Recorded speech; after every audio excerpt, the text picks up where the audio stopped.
Chicopee Street, at the Chicopee Street Burial Ground from 1741. This is in Chicopee, Massachusetts. And we're looking at first, we're going to have 5 looks, and we're looking first in the front of the mausoleum. And it says Chapin on it for a good reason, and it's sure to be a mausoleum because look at the graded vents on each side on the top and bottom. Good sign. It's not a chapel, it's a mausoleum. Okay, now this mausoleum was put in by the Chapin family, obviously, and it was put here because they were the most famous family in Chicopee, and they started Chicopee. And Chester Chapin's father he wanted a place for him to be buried.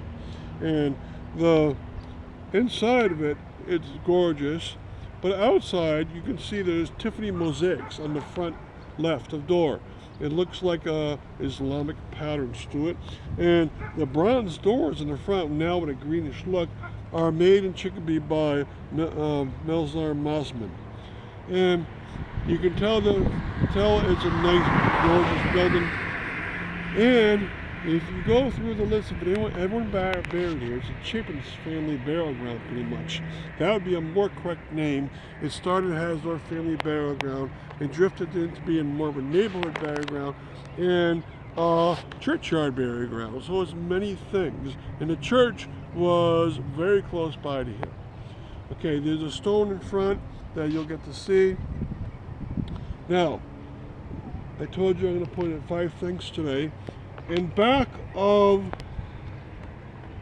the mausoleum, there's a green space with no stones around at all. And that is because in the 1890s, there was another cemetery in Chicopee that was taken out. And it was taken out because they wanted to make James Street. And it was called the Pine Grove Cemetery. 25 of the burials were moved in the 1850s to the Sally Falls Cemetery. But those are the ones with gravestones and known body in front of them. 23 more burials were found in the 1890s by design.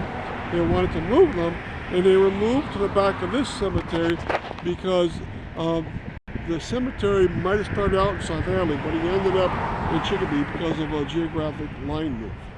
And so those burials are in the back here. None of them ever had stones, and so here they don't have stones either.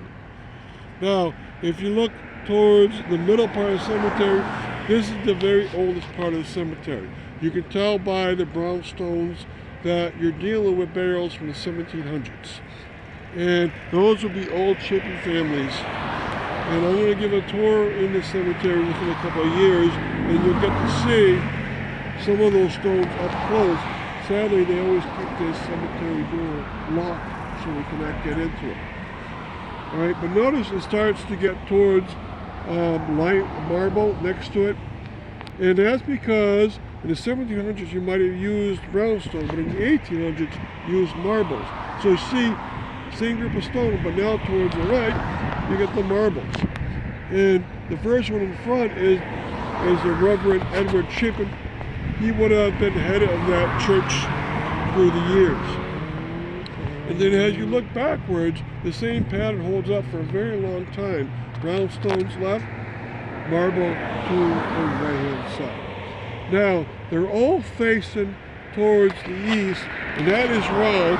When they were buried, these people would have, they would have been buried such that when they rose their upper torso upwards, they would have faced towards the east. That has stayed the same.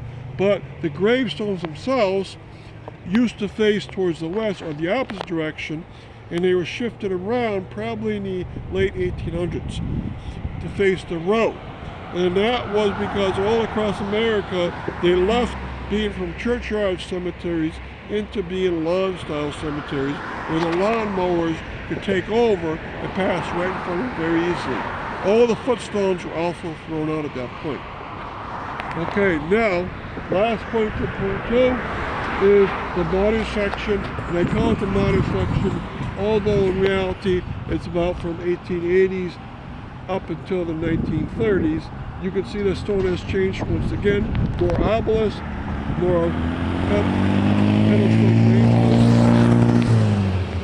and there's a lot of Chicopee family. You can see an enormous amount of Chicopee family stones here, and even the other stones in here are relatives to other Chicopees. So a lot has changed here drastically. The fence is actually a modern fence, and it really doesn't complement. I'd rather have it be something else. Now, you might notice one more stone, right? So this is the last thing I'm pointing out. It's a table style gravestone which never had legs, and so for that reason it's on the ground. But it would have been beautiful if it did have legs, but I know it never did because it's not ornamental on the sides, whereas all table gravestones do. Alright, so I hope I see you on this cemetery. There's a lot more to it than meets the eye. Thank you very much.